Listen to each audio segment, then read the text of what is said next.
Hi friends, எல்லோரும் எப்படி இருக்கீங்க? நல்லா இருக்கீங்களா? வெள்ளரிக்காய் குழம்பு எப்படி இருக்கலான்னு பார்ப்போமா?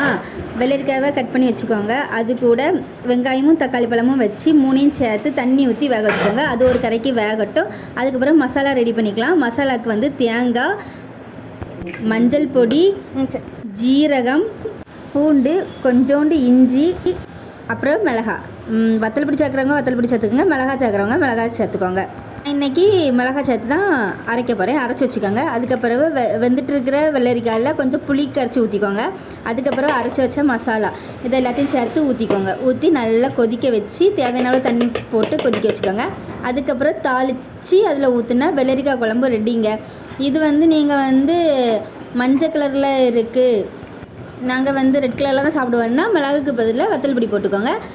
வத்தல் பொடி போட்டுறவங்க மிளகாய் போட்டு ட்ரை பண்ணுறாங்க, மிளகாய் போட்டு ட்ரை பண்ணவங்க வத்தல் பொடி போட்டு ட்ரை பண்ணுங்கள். உண்மையிலே வெள்ளரிக்காய் குழம்பு ரொம்ப டேஸ்ட்டாக இருக்கும். ட்ரை பண்ணி பாருங்கள். பாய்.